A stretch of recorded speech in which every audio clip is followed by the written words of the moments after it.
berkaitan dengan penggunaan atribut-atribut cincin kadia, kalung kadia atau apa kadia yang memiliki lafaz Allah Subhanahu wa taala, tentu ini sebaiknya untuk dihindari, ya.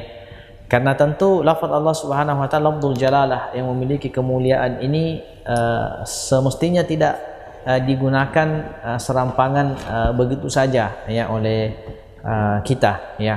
Walaupun tentu kalau misalnya ada yang menggunakan lafaz itu, misalnya ada di baju misalnya tertempel, ya, sablonan atau yang lainnya, cincin, ya, artinya ini asalnya insya Allah tidak ada masalah, cuman perlu diperhatikan dengan baik bagaimana penjagaan lafaz al-jalalah ini supaya tidak sampai pada hal-hal yang sampai pada hal yang kita dianggap tidak memuliakan, ya. Misalnya kita menggunakan masuk WC, keluar WC, masuk tempat-tempat yang tidak baik, ini kan juga bukan adab, ya, tidak merupakan adab yang baik terhadap lafzul jalalah yang ada itu, ya.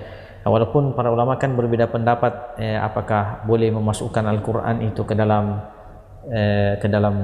tempat buang air, ya.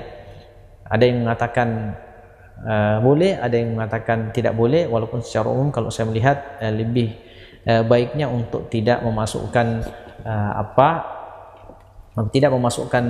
benda-benda mulia ini ke tempat-tempat yang tidak suci atau tempat-tempat yang penuh dengan najis.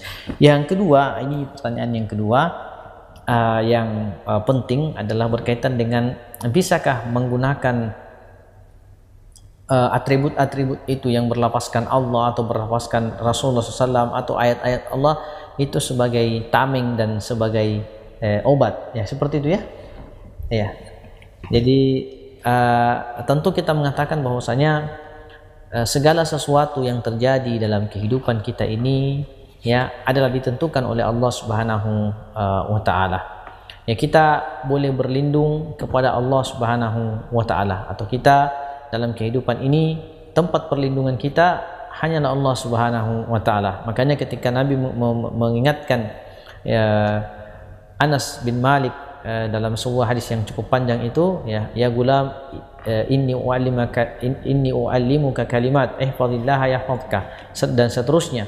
Dan di antara potongan hadis itu Nabi mengatakan, wa idasta'anta fasta'in billah, jika Anda ingin meminta pertolongan, maka mintalah pertolongan dan bantuan itu hanya kepada Allah Subhanahu wa taala. Maka seharusnya dan seyogyanya seorang muslim jika ingin berlindung pada sesuatu hal yang mungkin ia merasa takut darinya, maka mintalah perlindungan hanya kepada Allah Subhanahu wa taala, dan jangan meminta kepada hal-hal yang sama sekali pada asalnya tidak bisa memberikan mudarat dan tidak bisa memberikan manfaat. Karena ini akan sangat berbahaya jika kita terjatuh pada mengagung-agungkan apa yang kita miliki dalam kehidupan ini, barangkah itu atau apakah itu, sehingga kita meyakini dia bisa memberikan manfaat dan juga bisa memberikan mudarat, memberikan manfaat, mencegah dari kemudaratan. Ini tentu sangat-sangat berbahaya, bisa menjatuhkan seseorang ke dalam syirik kepada Allah Subhanahu wa taala.